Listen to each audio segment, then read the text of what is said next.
Jujur ya, tolong stop menyakiti dirimu sendiri. Biarkan dia yang mengejarmu. Pernah nggak sih kamu mencintai seseorang sebegitunya? Sampai kamu rela hancurin diri sendiri cuma demi mempertahankan dia. Aku tahu, kamu sadar dia nggak menghargai kamu. Kamu sadar pelan-pelan dia bikin kamu hancur. Tapi kenapa kamu masih bertahan? Bukan karena dia spesial banget, tapi karena kamu takut merasa nggak berarti kalau nggak ada dia. Dengerin aku baik-baik ya. Dalam psikologi, cinta itu bukan tentang seberapa kuat kamu bertahan disakiti, tapi seberapa sehat kamu berani melepaskan. Dan kalau kita bicara soal filosofi hidup, terutama stoikisme, rasa sakit yang kamu rasain itu bukan tanda cinta. Itu tanda kalau kamu lagi lupa mencintai dirimu sendiri. Sebelum kita lanjut, coba tanya hati kecilmu. Kenapa aku rela terluka demi seseorang yang bahkan gak mau berjuang buat aku?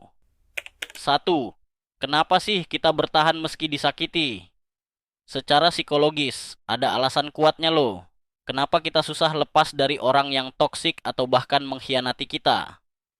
Itu bukan karena cintanya agung banget, tapi karena otak kita punya keterikatan emosional yang mirip kayak kecanduan, addiction. Pas dia kasih perhatian kecil, meski jarang-jarang, otak kita langsung melepaskan dopamin, rasa senang sesaat. Ini namanya intermittent reinforcement. Penguatan yang nggak konsisten ini justru bikin nagih banget. Jadinya kita bukan jatuh cinta sama orangnya, tapi sama sensasi yang dia kasih. Rasa penasaran, harapan palsu, dan keyakinan kalau dia bakal berubah. Padahal realitanya dia nggak berubah. Dari kacamata stoikisme, bertahan karena takut kehilangan itu bentuk rasa rendah diri. Kita ngerasa mendingan dicintai dikit daripada nggak sama sekali. Tapi besti, itu bukan cinta, itu ketakutan. Stoikisme ngajarin, penderitaan itu muncul karena kita naruh emosi di hal yang nggak bisa kita kendaliin. Kita nggak bisa kontrol perlakuan dia, tapi kita bisa kontrol gimana kita perlakukan diri sendiri. Makin kamu bertahan, makin kamu melatih diri buat terbiasa diperlakukan buruk. Jangan bikin narasi palsu kayak, kalau aku sabar, dia bakal sadar. Enggak, yang sadar justru kamu. Sadar kalau kamu hancur pelan-pelan. Ini namanya self-betrayal atau pengkhianatan diri sendiri. Ingat ya, cinta yang sehat itu bikin kamu merasa cukup walau lagi sendirian. Kalau kamu harus nyakitin diri biar dia tetap ada, itu bukan pengorbanan, itu penghancuran diri. Dua, kenapa kita bisa cinta sama orang yang nyakitin kita? Seringkali ini akarnya dari trauma attachment atau pola pengasuhan masa kecil. Kalau dulu kita tumbuh dengan emosi yang nggak stabil, jarang dipuji, atau harus usaha keras biar dipalidasi.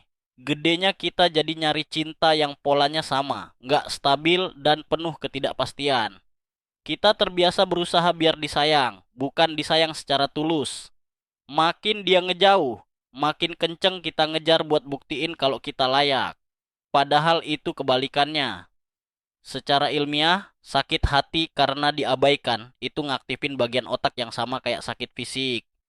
Makanya rasanya sesak, nggak nafsu makan, susah tidur, sampai lemas. Kita jadi denial. Kita lebih percaya kenangan indah dulu daripada fakta menyakitkan sekarang. Kita berharap dia ngisi kekosongan hati kita. Tapi stoikisme tegas banget soal ini. Nggak ada yang bisa nyelamatin kamu selain dirimu sendiri. Kalau kamu gantungin bahagia sama orang yang nggak bisa menghargai kamu lagi nyerahin kendali hidupmu ke orang lain. Pengkhianatan itu pesan keras dari semesta, Besti.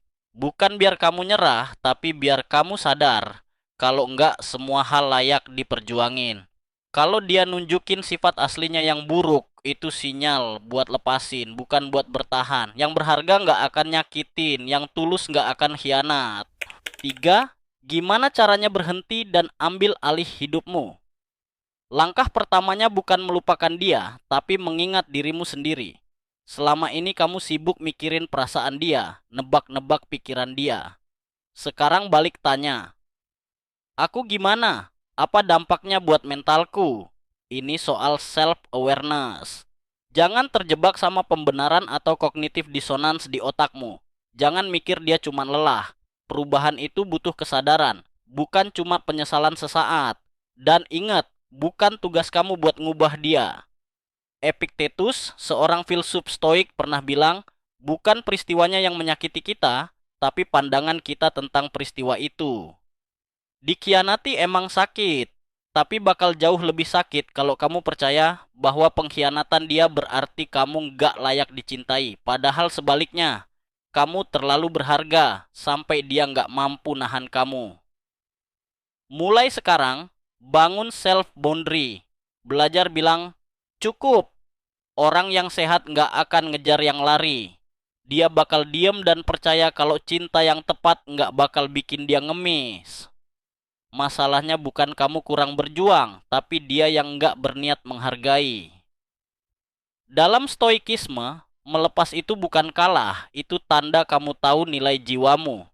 Saat kamu berhenti mengejar, percayalah yang layak akan datang mengejarmu. Pada akhirnya, mencintai itu bukan soal seberapa rela kamu terluka, tapi seberapa dalam kamu mencintai diri sendiri sampai nggak ngebiarin siapapun ngerusak kamu. Berhenti berjuang bukan berarti nyerah sama cinta, tapi nyerah sama rasa sakit yang udah nggak sehat. Ada waktunya berjuang, ada waktunya berhenti. Ingat prinsip stoik ini. Kesetiaan dan ketulusan orang lain itu di luar kendali kita. Jangan jadiin itu sumber bahagiamu. Yang bisa kamu kontrol cuman responmu. Saat kamu lepasin dia yang nggak menghargai kamu, kamu lagi buka pintu buat orang baru yang datang bukan buat nuntut, tapi buat menghormati. Orang yang datang buat nguatin jiwa kamu, bukan nguji kesabaran kamu. Jadi, jangan tanya lagi, kenapa dia nggak ngejar aku? Tapi tanya, kenapa aku masih ngejar dia, padahal aku jadi kehilangan diriku sendiri? Kamu nggak perlu berusaha jadi cukup buat orang lain. Kamu cuma perlu cukup buat dirimu sendiri. Orang yang sekarang rasanya susah banget ditinggalin, suatu hari nanti cuma bakal jadi pelajaran tentang gimana caranya mencintai tanpa kehilangan harga diri. Stop nyakitin diri biar kelihatan pantas buat dia. Yang pantas buat kamu bakal datang pas kamu berhenti nyakitin diri sendiri. Mulai dari sekarang ya, pilih dirimu. Karena dalam cinta yang dewasa dan jiwa yang stoik, mengejar bukanlah tugasmu,